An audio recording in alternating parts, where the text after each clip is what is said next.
Everyone, आज के दिन दैट मींस 2/1/2021 को बार काउंसिल ऑफ इंडिया ने एक प्रेस रिलीज किया है और इसके तहत बार काउंसिल ऑफ इंडिया का कहना है कि जज बनने के लिए जूनियर डिवीजन में लोअर लेवल पे कम से कम 3 साल का एक्सपीरियंस एज एन एडवोकेट होना जरूरी है।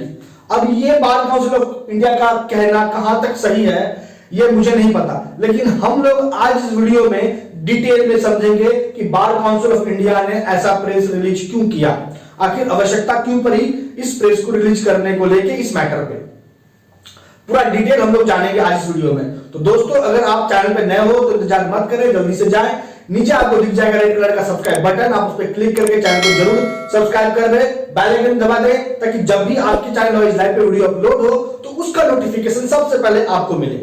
और किसी भी पर्सनल इंक्वायरी के लिए आप मुझे फॉलो कर सकते हो इंस्टाग्राम पे, इंस्टाग्राम का लिंक मिल जाएगा डिस्क्रिप्शन में। अगर आप एक लॉ स्टूडेंट हो तो टेलीग्राम जुडिशियल ग्रुप से जरूर जुड़ जाना, टेलीग्राम ग्रुप का भी लिंक आपको मिल जाएगा डिस्क्रिप्शन बॉक्स में। तो चलिए बिना डिले के स्टार्ट करते हैं आज के वीडियो को।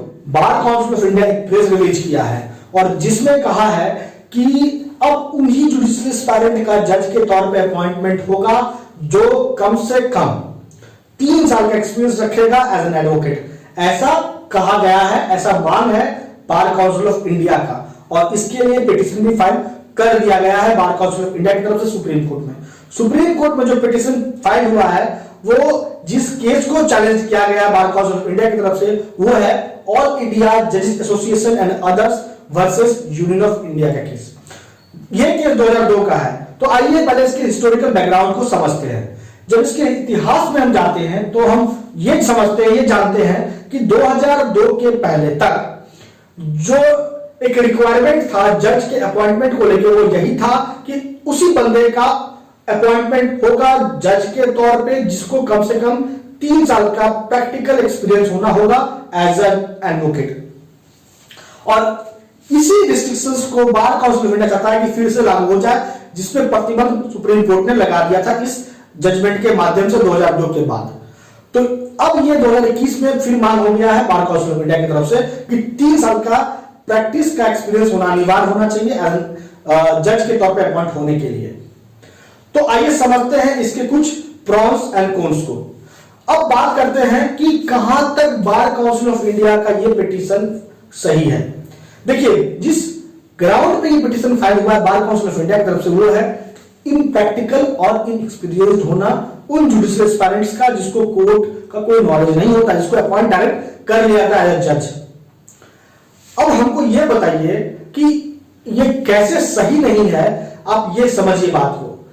बार काउंसिल ऑफ इंडिया तो ये नोटिफिकेशन जारी कर रहा है, ये मांग कर रहा है सुप्रीम कोर्ट से। सुप्रीम कोर्ट का जो जजमेंट होगा वो सर्वमान्य, वो तो मानना ही पड़ेगा। लेकिन अब बात उठता कि क्या ये सही है।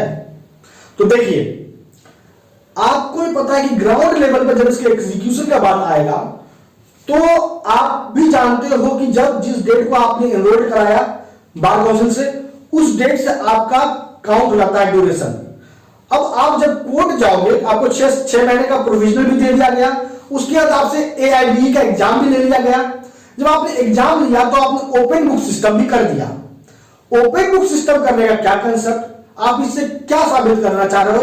एक तरफ आप AIBE का एग्जाम ओपन बुक सिस्टम के थ्रू लेते हो और दूसरी तरफ ये पिटीशन फाइल करते हो, ये नोटिफिकेशन जारी करते हो कि आपको जज चाहिए और 3 साल का एक्सपीरियंस होना चाहिए उसको एज एन एडवोकेट। मतलब उसको कोर्ट का कोई नॉलेज नहीं है। अरे उसको बुक का कोई नॉलेज होगा ना होगा ये तो दूर का बात है, आप कहां प्रैक्टिकल नॉलेज में बात करने चले गए। तो आप AIBE का एग्जाम भी ले रहे हो ओपन बुक सिस्टम में, मतलब आप यहां थोड़ा लिबरल भी दिखा रहे हो। जब आपको अच्छा एस्पायरेंट को ही चुनना है तो आप थोड़ा सा AIBE का एग्जाम को भी टाइट लीजिए, अच्छे से लीजिए। सिर्फ वही स्टूडेंट पास करे AIBE का एग्जाम जो पढ़ा है, आप तो वहां छूट देते हो, रियायत देते हो। तो ये दो तरफा नीति आपका सही कैसे है, एक बात। दूसरा बात आप बात करोगे तो आप भी जान रहे हो कि कोर्ट में जो एक्सपीरियंस सर्टिफिकेट है किसी भी एडवोकेट से आप आसानी से बना सकते हो बिना कोर्ट गए हुए, ये बनता है, प्रैक्टिकल बात है। तो ये जो 3 साल का कोर्ट जाने का जो रिस्ट्रिक्शन आप करोगे स्टूडेंट पे इम्पोज करोगे तो उसको 3 साल आप और लटका दोगे। वो बंदा 5 साल का कोर्स कंप्लीट करके अपना 5 साल दे के कोई ग्रेजुएशन के बाद अपना 3 साल दे के LLB के केस में फिर वो 3 साल वेट करेगा एडवोकेट के तौर पे। वो जब तक प्रैक्टिस नहीं करेगा उसको जज के तौर पे अपॉइंट नहीं किया सकता है। तो वो 3 साल तक जो फंस गया अब उसको तो जो करना है लॉ नहीं करना है, अब वो दूसरे फील्ड को भी चूज नहीं कर सकता है अगर उसको सपना जज बनने का है तो। और जो बच्चा के पास फाइनेंशियली प्रेशर है, जिस बच्चे का परिवार का स्तर सही नहीं है, वो कैसे क्या करेगा। आप भी जानते हो कि जो भी बंदा जाता है प्रैक्टिस करने के लिए, उसको सीनियर से कितना मिलता है रिम्यूनरेशन, उसको क्या मुआवजा, माफ कीजिए मुआवजा नहीं कह सकते, उसको क्या मिलता है, उसके एक्सपीरियंस को काउंट आप कीजिएगा, 3 साल का समय लीजिएगा और वो जाएगा सीनियर के पास, और सीनियर से उसको क्या मिलता है ये आपको ही पता है, कुछ नहीं मिलता है। वो फाइल लेके इस बार उसके पीछे आगे करते रहेगा। तो क्या इससे उसको नॉलेज हो जाएगा कोर्ट का? एक बात हो गया। तो बात उठता है कि हम इस जो लेखुना है इन एक्सपीरियंस का और इन प्रैक्टिकल होने का, कोर्ट के प्रोसीडिंग का नॉलेज नहीं होने का, कैसे ठीक करेंगे इसको, कैसे इस प्रोसीडिंग को, इस मामले को सही किया जा सकता है।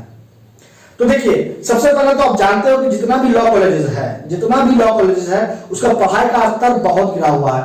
कॉलेज में बस इतना पढ़ाया जाता है कि आपको एग्जाम कैसे पास करना है, बस आप इतना पढ़ लो कि आपको एग्जाम कैसे पास करना है। कुछ कॉलेजेस में तो क्वेश्चंस भी, दैट मींस कि 20 क्वेश्चंस भी दे दिए जाते हैं और आपको कहा जाता है कि इसी में से क्वेश्चन आएगा, आप इसको पढ़ लो, यही बहुत है आपके लिए। तो आप क्या प्रोड्यूस कर रहे हो, आप जज प्रोड्यूस कर रहे हो। इस तरीके से कोई बंदा लॉ का फील्ड में सक्सीड कर पाएगा। बहुत सारा क्वेश्चन है जो इतना ज्यादा महंगा है जहां आम बच्चा पढ़ ही नहीं सकता है। तो उसको जब प्रैक्टिकल नॉलेज नहीं है, उसको क्या, माफ कीजिए, जब उसको थ्योरेटिकल नॉलेज नहीं है तो उसको प्रैक्टिकल नॉलेज होगा कहां। अच्छा, दूसरी बात कि बहुत सारे स्टूडेंट्स जब बात करोगे तो आपको यह प्रतीत होगा कि उनका माइंड में यह बात को बैठा दिया गया है कि प्रैक्टिकल अलग ही होता है, थ्योरी अलग ही होता है। अब ये कैसे हुआ, कैसे दोनों अलग अलग है, दोनों एक दूसरे से इंटरडिपेंडेंट है। बिना थ्योरी का प्रैक्टिकल कैसे होगा? जब आपको प्रोसीड्यूरल पेपर में ही कमांड नहीं है तो आप वहां पे कैसे जाके प्रैक्टिस करोगे? आपको तो जज के पीछे घूमते रहना होगा, जो जज, माफ कीजिए, जो अपने सीनियर के पीछे घूमते रहना होगा। जो सीनियर बोलेगा आप उसको वही मानना पड़ेगा, जो सीनियर दिखाएगा वही आपको देखना होगा। तो आपने अपने से क्या प्राप्त किया? आपने तो वही देखा जो आपके सीनियर ने दिखाया, आपका खुद का कुछ नहीं हुआ। तो कहने का मतलब मेरा यह है कि आपको जब तक आपका रूट और बेस अच्छा नहीं होगा, आपको फ्रूट कहां से मिलेगा? तो इसके लिए जितना भी लॉ कॉलेज है उसमें कंपलसरी कर देना चाहिए कि एजुकेशन जो लॉ का मिलेगा वो एग्जाम क्वालिफाई करने के बेसिस पे नहीं होना चाहिए। कंपलसरी कर देना चाहिए कि जितना भी कोर्स में आता है उसका बुक, हर बुक को अच्छे से पूरा पढ़ाना एक जिम्मेवारी हो जाएगा टीचर का। ऐसा नोटिफिकेशन जारी करना चाहिए बार काउंसिल को। ऐसा तो करेगा नहीं क्योंकि उसको पैसे से मतलब है, बस बार काउंसिल को कॉलेज से पैसा मिल जाता है, बस उसको एफिलिएशन मिल गया कॉलेज को, और क्या चाहिए, कुछ नहीं चाहिए। तो ये हो गया। तो अगर हम यहां से अगर अच्छा रूट अच्छा कर दे, बेस बच्चे का फंडामेंटल अच्छा कर दे, तो हम इस प्रॉब्लम को सॉल्व कर सकते हैं। इनप्रैक्टिकल इनएक्सपीरियंस का जो बात कर रहा है बार काउंसिल। दूसरी बात, आप देखोगे कि आपको अपने कोर्स में इंटर्नशिप करने का कॉन्सेप्ट है, तो आप इंटर्नशिप के जगह में आप कोर्ट में बंदे को भेजो, कोर्ट प्रोसीडिंग का नॉलेज दो, आप उसको लोक अदालत में इन्वॉल्व करो, आप उससे बहुत छोटे मोटे मामले को रिजॉल्व कराने की कोशिश करो ताकि उसको प्रैक्टिकली वाकई में उसको नॉलेज हो, रियलिटी में उसको कोर्ट का नॉलेज, उसको प्रोसीडिंग्स का जो भी हो रहा है कोर्ट में उसका नॉलेज हो। तो ये कुछ मापदंड है जिसके माध्यम से बंदे को एक्सपीरियंस किया जा सकता है बिना उसका समय लिए हुए। समय बहुत महत्वपूर्ण होता है। इतना किसी के पास समय नहीं है कि कोई एडवोकेट की तरह प्रैक्टिस करे 9 to 5 और उसके बाद वो घर आके जज का तैयारी में लग जाए, पॉसिबल है नहीं।